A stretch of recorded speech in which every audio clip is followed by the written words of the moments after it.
in half and made it very hard to defend both halves at the same time. Until the Muslims began to think out of the box, and they began to fill the Tyropian Valley with arches. Fill the Tyropian Valley with arches and vaults. Build your buildings right up on top. Right beside the Western Wall and sometimes right on top of it. And now it's going to be a lot easier for you to get to Al-Aqsa, which is the actual mosque where Muslims pray 5 times a day. Now let's check out what they did over here in the valley. You imagine the arches. I will put on the buildings.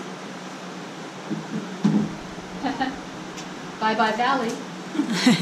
Hello city. Bound together, if you will, almost flat. Much easier to defend. Bye-bye crusaders. Back here. And that's what they did 800 years ago.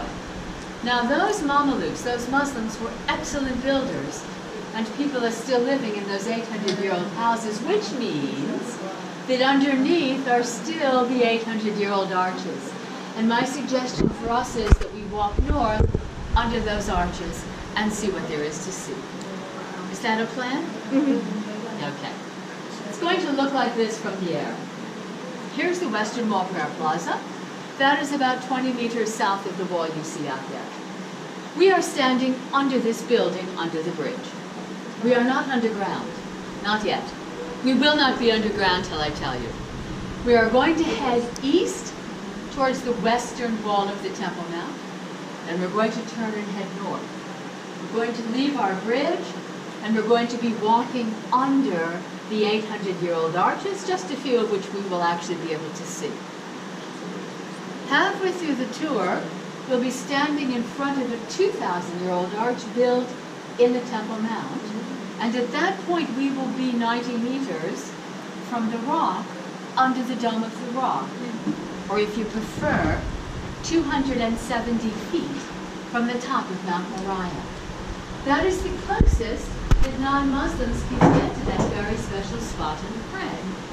Jacob called this the gateway for prayer to heaven. We will continue on being politically correct. We will never be under the Dome of the Rock. We will never be under Al-Aqsa.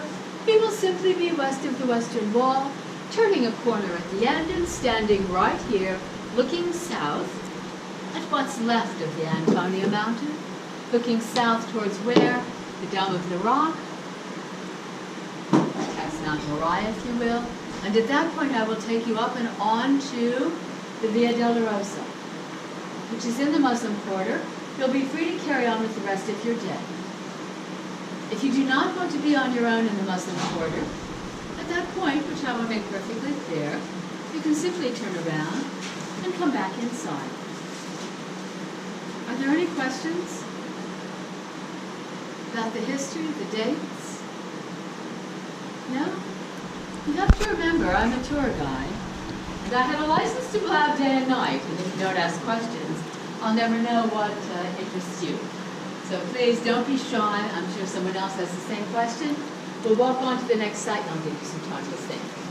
Please watch your steps. It's a bit dark.